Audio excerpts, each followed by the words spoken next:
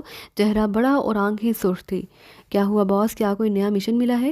غازق نے اندر داخل ہو کر سلام کرتے ہوئے پوچھا۔ ہاں بیٹھو، ابھی سینڈی آ رہی ہے، پھر تفصیل سے بات ہوگی، گائیکر نے کہا۔ شراب لے لوں باس؟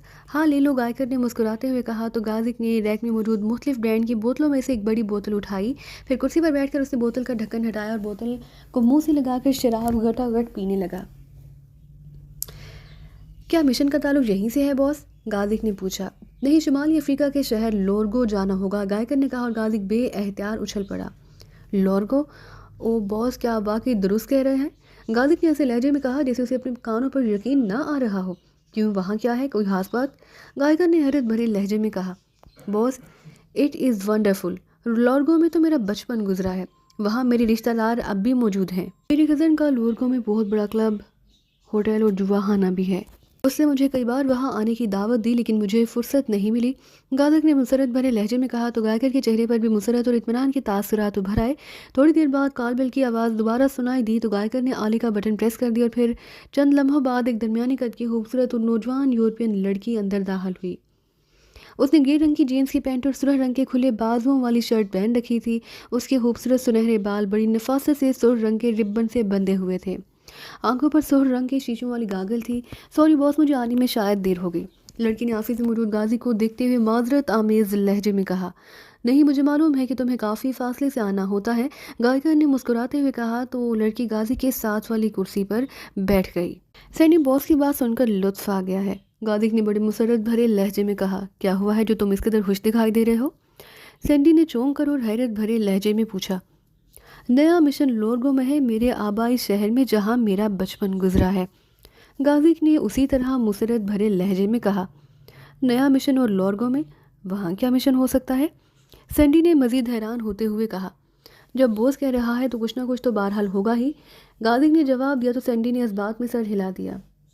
تمہارے انتظار کی وجہ سے میں نے غازق کو مزید تفصیل نہیں بتائی، پہلے مشن کی تفصیل سن لو پھر بات ہوگی، گائیکر نے کہا۔ تو دونوں چونک کر گائیکر کو اس طرح دیکھنے لگے جیسے بچہ کسی شوبدہ باز کو تجسس بھری نظروں سے دیکھتے ہیں کہ نہ جانے وہ کون سا شوبدہ دکھانے والا ہے۔ یہ مشن سرکاری نہیں بلکہ بلیک تھنڈر کا ہے۔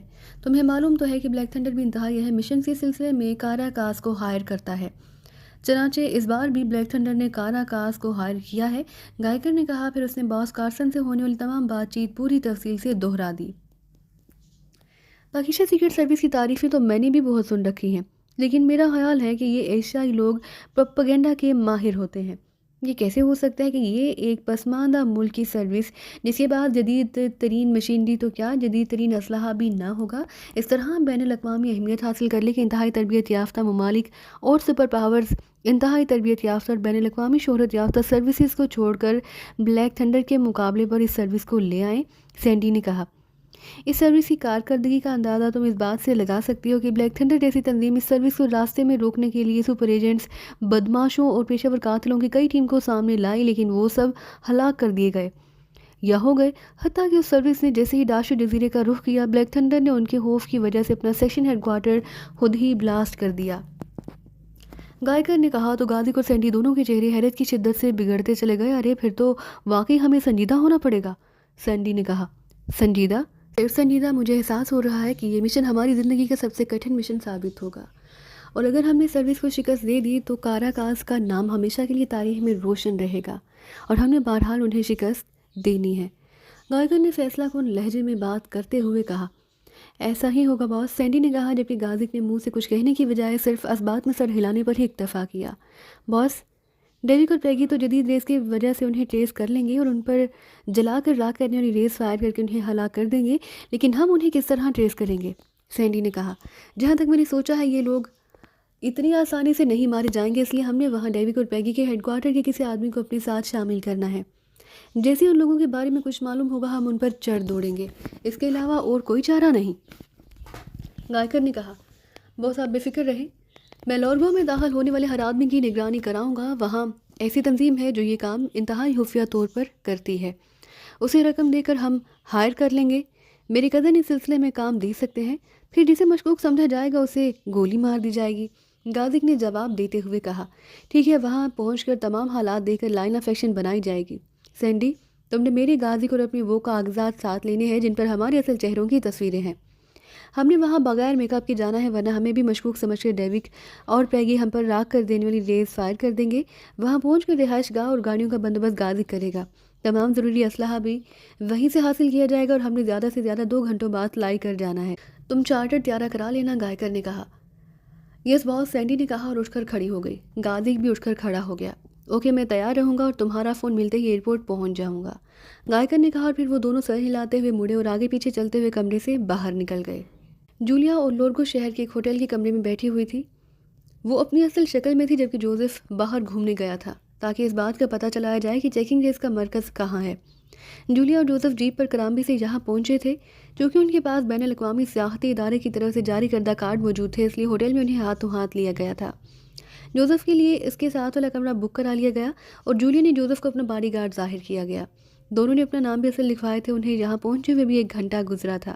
جولیا نے سب سے پہلے اس کمرے میں کسی ڈکٹا فون کی موجودگی کو چیک کیا، پھر جوزف کے کمرے کو بھی چیک کر لیا گیا، لیکن جہاں ایسا کوئی آلہ نصب نہ تھا، اس لیے وہ مطمئن بیٹھی ہوئی تھی۔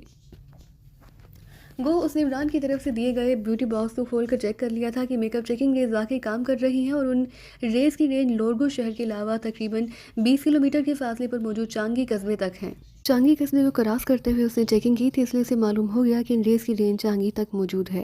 ویسے جولیا عمران کی ذہانت پر دل ہی دل میں اشش کر رہی تھی کہ اگر عمران اسے یہ ریز چیکر نہ دیتا اور اس کے ذہن میں ایسی ریز کی بات نہ آتی تو یقیناً ان کی جیپ کو لورگو شہر میں داخل ہونے سے پہلے ہی میزائلوں سے اڑا دیا جاتا۔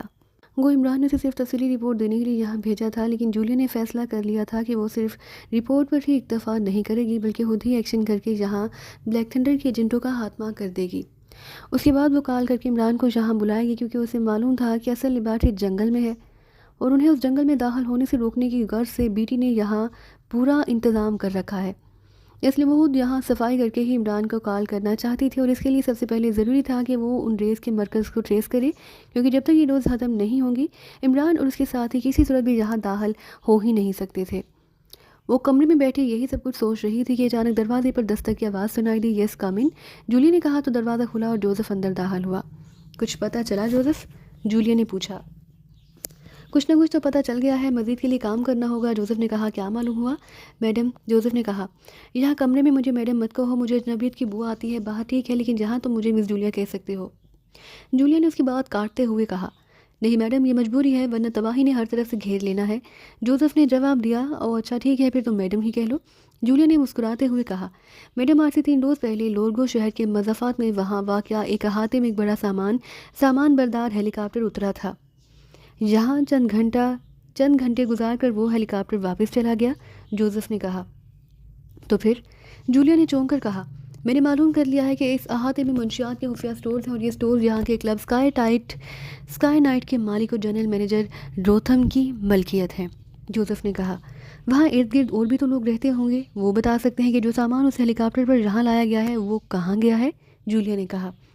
میں نے معلوم کر لیا ہے میڈم کہ 2 بھاری کنٹینر 2 بھاری جیپوں میں لاد کر اس احاطے سے اسکائی نائٹ کلب میں لائے گئے ہیں، پھر وہ یہاں سے اس طرح غائب ہو گئے ہیں کہ کسی کو اس بارے میں معلوم نہیں، حتیٰ کہ اس کلب کی ویٹرز کو بھی ان کے غائب ہونے کا علم نہیں۔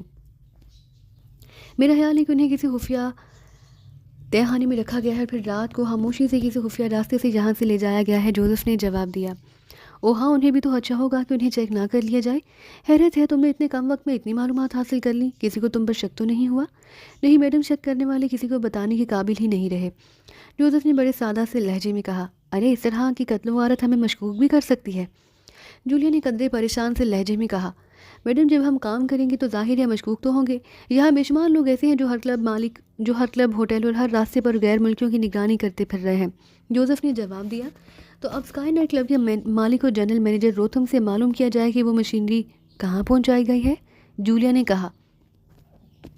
یس میڈم، اور چونکہ اس کے ساتھ ہی ہمیں میدان میں مسلسل کام کرنا پڑے گا، اس لیے میرا خیال ہے کہ ہمیں ہوٹل کی بجائے کسی رہائش گاہ میں شفٹ ہو جائیں، جوزف نے کہا۔ ٹھیک ہے، لیکن ہم نے کھلے عام کام نہیں کرنا، ورنہ ہم گھیرے میں لے لیے جائیں گے۔ اس روتھم کی رہائش گاہ پر ریڈ کیا جائے، ورنہ ہوٹل میں ہونے والی کارروائی سے پورا شہر چونک پڑے گا، اور ہمارے ساتھ مسئلہ ہی یہی ہے کہ ہم میک اپ کر کے بھی اپنے آپ کو مزید مشکوک نہیں کر سکتے۔ اس لیے جب تک ہیڈ کوارٹر ریس نہ ہو جائے اور میک اپ چیکنگ ریس کا خاتمہ نہ ہو جائے ہمیں ہاتھ پیر بچا کر کام کرنا ہوگا، جولیا نے کہا۔ یس میڈم، ویسے آپ بھی باس سے کم ذہین نہیں اور اس لیے باس آپ کی تعریفیں کرتا رہتا ہے، جوزف نے کہا۔ اس کی عادت ہے کہ وہ ایسے ہی باتیں کرتا رہتا ہے۔ اب ہمیں کیا کرنا ہے یہ بات سوچیں۔ ہمیں جتنی جلدی ممکن ہو سکے اپنا کام کرنا ہے۔ وہاں عمران اور دوسرے ساتھی بھی ہماری رپورٹ کے منتظر ہوں گے، جولیا نے کہا۔ آپ یہ ہوٹل چھوڑ دیں، میں نے ایک رہائش گاہ کا بندوبست کر لیا ہے، وہاں جا کر آگے کی پلاننگ کریں گے، جوزف نے کہا۔ تو جولیا سر ہلاتی اٹھ کھڑی ہوئی اور پھر تقریباً 1 گھنٹے بعد وہ ایک مضافاتی چھوٹی سی کالونی میں بنی ہوئی متوسط طبقے کے کوٹھی نما مکان میں موجود تھے۔ اب یہی ٹھہرے، میں سروتھم کی رہائش گاہ کے بارے میں معلومات حاصل کر کے آتا ہوں، جوزف نے کہا۔ شام ہونے والی ہے، ہم نے آج رات ہی سارا کام مکمل کرنا ہے، اسے جتنی جلدی ممکن ہو سکے کام کو نپٹاؤ، جولیا نے کہا۔ یس میڈم، جوزف نے کہا اور مڑ کر کمرے سے باہر چلا گیا، جبکہ جولیا کمرے میں بیٹھی رہی۔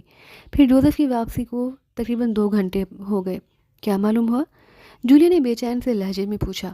روتھم کی رہائش گاہ میں دیکھا ہے، وہاں 4 مسلح پہرے دار 24 گھنٹے پہرا دیتے ہیں اور وہاں انتہائی سخت حفاظتی انتظامات ہیں۔ اس کی کار بھی بلیٹ پروف ہے اور مسلح گارڈ ہر وقت اس کے ساتھ رہتے ہیں، کیونکہ روتھم کا تعلق منشیات ایک بین الاقوامی گروپ سے ہے، جبکہ یہاں اور بھی منشیات کے کام کرنے والے کئی گروپ موجود ہیں، جوزف نے جواب دیا۔ تو جولیا اس کی کارکردگی پر حیران رہ گئی۔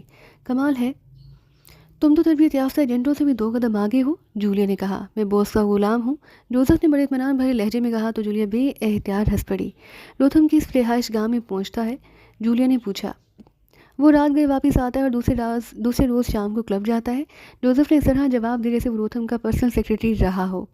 اس صورت میں تو خاصی دیر ہو جائے گی، ہمیں اسے کلب میں ہی چیک کرنا ہوگا تاکہ ہم دونوں راتوں رات اس مشینری کو تباہ کر سکیں، جولیا نے ہونٹ چباتے ہوئے کہا۔ اگر آپ اجازت دیں تو میں یہ کام خود کر لوں، جوزف نے کہا۔ نہیں، یہ تمہارا کام نہیں ہے، جولیا نے کہا۔ تو پھر ایک اور صورت بھی ہے کہ آپ اس کی رہائش گاہ پر پہنچ جائیں اور وہاں سے اسے کلب فون کر کے کوئی ایسی بات کریں کہ وہ فوراً رہائش گاہ پر پہنچ جائے، جوزف نے کہا۔ وہاں ایسا ہو سکتا ہے، کیا وہ شادی شدہ ہے؟ جولیا نے پوچھا۔ ہاں، اس کی ایک بیوی اور 2 بچے ہیں، بچے چھوٹے ہیں، جوزف نے جواب دیا۔ اوکے، اندھیرا ہوتے ہی اس کی رہائش گاہ پر ریڈ کریں گے، جولیا نے حتمی لہجے میں کہا۔ تو جوزف نے اس بات میں سر ہلا دیا۔ ڈیوک اور پیگی اپنے ہیڈ کوارٹر کے آفس میں بیٹھے ہوئے تھے، مشینری کو اس کے ساتھ آنے والے آپریٹر آپریٹ کر رہے تھے۔ پہلے تو کئی گھنٹوں تک وہ دونوں بھی وہاں بیٹھے رہے، لیکن جب کوئی نتیجہ سامنے نہ آیا تو وہ بور ہو کر اٹھ کر واپس آ گئے۔ آپریٹر کو کہہ دیا تھا کہ کوئی مشکوک آدمی چیک ہوتے ہی انہیں فوراً رپورٹ دے دی جائے۔ سیکنڈ ہیڈ کوارٹر نے ریڈ ولف کو کیوں یہاں کال کیا ہے؟ پیگی نے پوچھا۔ وہ کافی دیر سے بیٹھی شراب کی چسکیاں لے رہی تھی۔ سیکنڈ ہیڈ کوارٹر ان پاکستانی ایجنٹوں سے بے حد الرجک ہو رہا ہے، ہر قیمت پر ان کا خاتمہ کرنا چاہتا ہے، ڈیوک نے بھی شراب کی چسکی لیتے ہوئے کہا۔ لیکن جب یہ کام ہم کر رہے ہیں تو پھر، پیگی نے کہا۔ ایسے معاملات میں متبادل صورتیں سامنے رکھی جاتی ہیں، ہو سکتا ہے کہ ہماری بجائے ریڈ ولف کامیاب ہو جائے، مسئلہ تو بہرحال ان کا خاتمہ ہے، ڈیوک نے کہا۔ وہ کیسے کامیاب ہوگا؟ میک اپ ہم چیک کر رہے ہیں اور میک اپ چیک ریس کی رینج چانگی تک ہے، اس لیے جیسے ہی یہ لوگ رینج میں داخل ہوں گے اطلاع ہمیں مل جائے گی، پھر ان کی جیپ کو ہم اسپیشل ریس فائر کر کے بلاسٹ کر دیں گے۔ ریڈ ولف کیا کرے گا؟ پیگی نے کہا۔ میں ایک اور بات سوچ رہا ہوں، ڈیوک نے کہا۔ تو پیگی چونک پڑی، کیونکہ ڈیوک کے چہرے پر یکلہت پتھریلی سنجیدگی ابھر آئی تھی اور پیگی جانتی تھی کہ جب ڈیوک کے چہرے پر ایسی سنجیدگی طاری ہو تو وہ کسی بہت بڑی الجھن میں مبتلا ہوتا ہے۔ وہ کیا؟ پیگی نے چونک کر کہا۔ ریڈ ولف اور اس کے ساتھی بھی بہرحال میک اپ میں ہوں گے اور ہم انہیں پاکستانی ایجنٹ سمجھ کر ان پر ایشے فائر کر کے مطمئن ہو جائیں گے، جبکہ پاکستانی ایجنٹ بھی یہاں آئیں تو پھر، ڈیوک نے انتہائی پریشان سے لہجے میں کہا۔ تو پیگی بے احتیاط ہنس پڑی۔ کیا مطلب تم ہنس رہی ہو؟ ڈیوک نے موسیلے لہجے میں کہا۔ میرے خیال میں تمہارے ذہن پر دباؤ ہو رہا ہے، ریڈ ولف اور اس کے ساتھی کم از کم پاکستانی نہیں ہوں گے، یورپین یا ایگریمنٹ ہوں گے، اس لیے چیک ہونے پر ہمیں معلوم ہو جائے گا کہ وہ پاکستانی ہیں یا نہیں، پیگی نے کہا۔ تو ڈیوک بے احتیاط شرمندہ سے انداز میں ایک طویل سانس لیا۔ تم درست کہہ رہی ہو، میرے ذہن پر واقعی دباؤ ہے، ڈیوک نے شرمندہ سے لہجے میں کہا۔ اتنا دباؤ ذہن پر مت ڈالو، ابھی تو کچھ بھی نہیں ہوا، جب ہوگا تو پھر تم کیا کرو گے، پیگی نے کہا۔ اور پھر اس سے پہلے کہ ڈیوک کوئی جواب دیتا، سامنے میز پر پڑے ہوئے فون کی گھنٹی بج اٹھی تو ڈیوک نے ہاتھ بڑھا کر ریسیور اٹھا لیا۔ یس، ڈیوک بول رہا ہوں، ڈیوک نے کہا۔ سابو بول رہا ہوں جناب، دوسری طرف سے ایک مقامی کی آواز سنائی دی، چونکہ ڈیوک کے اس تحت سردار ماتو کی پوری فورس بھی کام کر رہی تھی، اس لیے مقامی نام سنتے ہی وہ سمجھ گیا کہ سابو اسی فورس کا آدمی ہے۔ یس، کوئی خاص بات؟ بوس، ایک نیگرو کو میں نے مشکوک حرکات کرتے دیکھا ہے، میں نے اس کی 06 سے نگرانی کی ہے، تو یہ نیگرو مارچانہ کالونی کی کوٹھی نمبر 12B میں گیا ہے، وہاں ایک سوئس سیاہ لڑکی بھی موجود ہے۔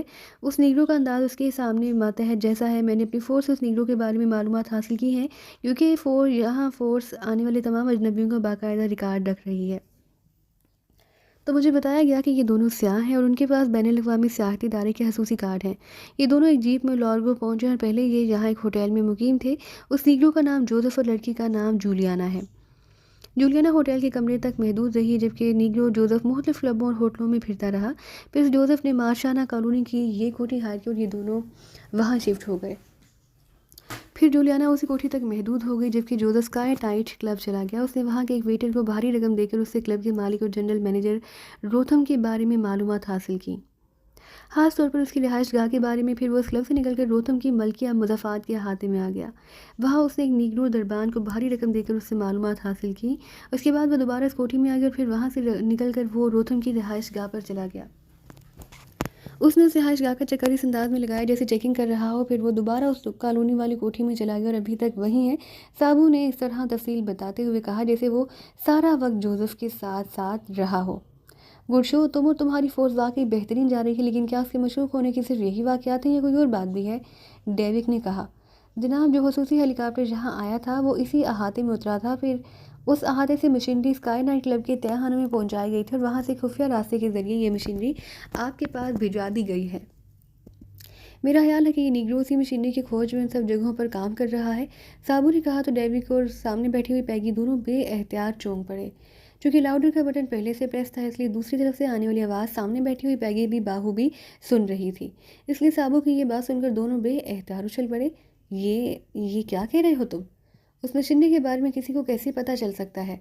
ڈیوک نے حیرت بھرے لہجے میں کہا، جناب، یہ میرا اندازہ ہے، ہو سکتا ہے کہ غلط ہو، لیکن بہرحال یہ آدمی اور لڑکی دونوں میرے خیال میں مشکوک ہیں۔ سابو نے کہا، ٹھیک ہے، تم دونوں کی نگرانی جاری رکھو، اگر یہ لوگ کوئی خاص اقدام اٹھائیں تو مجھے کال کرنا۔ ڈیوک نے کہا، یہ سر دوسری طرف سے کہا گیا، اس کے ساتھ ہی رابطہ ختم ہو گیا۔ تم نے فوری ایکشن لینا تھا، پیگی نے کہا۔ کیا ایکشن لوں؟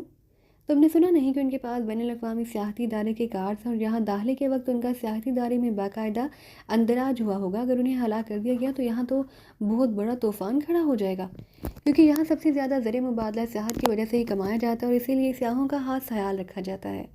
ابھی تک انہوں نے کوئی خاص اقدام بھی نہیں کیا، پھر وہ دونوں یہاں موجود ہیں تو اس کا مطلب ہے کہ وہ دونوں میک اپ میں نہیں، ڈیوک نے جواب دیا۔ تمہاری بات درست ہے، ویسے بھی اس مشینری کے بارے میں صرف ہمیں علم ہے یا پھر روتھم کو، اور کسی کو اس کا علم نہیں ہو سکتا۔ البتہ جس انداز کی کارکردگی چاگو فورس کی سامنے آئی ہے، اس لیے انہیں لازماً اس بارے میں معلومات حاصل ہوں گی۔ باہر کے آدمی کو اس بارے میں علم ہو ہی نہیں سکتا، پیگی نے کہا۔ تو ڈیوک نے اس بات میں سر ہلا دیا۔ پھر تقریباً 3 گھنٹے بعد جب وہ سونے کے لیے اٹھنے ہی والے تھے، فون کی گھنٹی بج اٹھی تو ڈیوک نے ریسیور اٹھا لیا۔ یس ڈیوک بول رہا ہوں، سابو بول رہا ہوں باس۔ یہ کوئی خاص بات؟ جوزف اور جولیانا دونوں روتھم کی رہائش گاہ میں جبراً داخل ہو گئے ہیں اور اب بھی وہیں ہیں۔ جبراً داخل ہو گئے ہیں؟ کیا مطلب؟ ڈیوک نے حیرت بھرے لہجے میں کہا۔ وہ دونوں وہاں گئے تھے چونکہ رہائش گاہ میں انتہائی سخت حفاظتی انتظامات موجود ہیں، جبکہ گیٹ کے اندر بھی 2 مسلح دربان ہر وقت موجود رہتے ہیں۔ یہ دونوں رہائش گاہ کے گیٹ پر پہنچے اور انہوں نے کال بیل کا بٹن دبایا تو ایک مسلح دربان جیسے ہی باہر نکلا، اس نیگرو جوزف نے بجلی کی سی تیزی سے اسے دونوں ہاتھوں سے اٹھا کر واپس اندر پھینک دیا اور اس کے ساتھ ہی وہ دونوں بھی اندر داخل ہو گئے اور پھاٹک بند کر دیا گیا۔ اندر سے فائرنگ کی آوازیں بھی سنائی دی گئیں اور یہ دونوں ابھی تک اندر موجود ہیں، سابو نے جواب دیا۔ تم کہاں سے نگرانی کر رہے ہو؟ ڈیوک نے ہونٹ چباتے ہوئے کہا۔ میں مشین سے نگرانی کر رہا ہوں اور اس کوٹھی سے ایک بلاک دور موجود ہوں، دوسری طرف سے کہا گیا۔ اور روتھم کہاں ہے؟ روتھم اپنے کلب میں موجود ہے۔ تو پھر یہ دونوں اس کی رہائش گاہ پر کیوں گئے ہیں؟ ڈیوک نے حیران ہوتے ہوئے کہا۔ اب اس بارے میں کیا کہہ سکتا ہوں؟ دوسری طرف سے سابو نے جواب دیتے ہوئے کہا۔ یہ روتھم کلب کے علاوہ بھی کوئی دھندا کرتا ہے؟ یس باس، روتھم یہاں منشیات ایک بین الاقوامی تنظیم کا نمائندہ ہے، سابو نے جواب دیا۔ پھر ایسا بھی تو ہو سکتا ہے کہ یہ ساری کارروائی منشیات کے اس دھندے کے سلسلے میں ہو رہی ہو، ڈیوک نے کہا۔ یس باس، واقعی ایسا بھی ممکن ہو سکتا ہے، سابو نے کہا۔ تم نگرانی جاری رکھو، میں روتھم سے بات کرتا ہوں، ڈیوک نے کہا اور پیڈل دبا دیا۔ تمہیں اس بات کا خیال کیسے آیا کہ روتھم کا کوئی اور دھندا بھی ہوگا؟ پیگی نے پوچھا۔ سابو نے بتایا تھا کہ اس کی رہائش گاہ پر انتہائی سخت حفاظتی انتظامات ہیں اور ایسے انتظامات صرف کلب کا جنرل مینیجر یا مالک نہیں کرا سکتا۔ ڈیوک نے نمبر پریس کرتے ہوئے جواب دیا تو پیگی نے اس بات میں سر ہلا دیا اور اس دوران ڈیوک نے انکوائری کے نمبر پریس کر دیے۔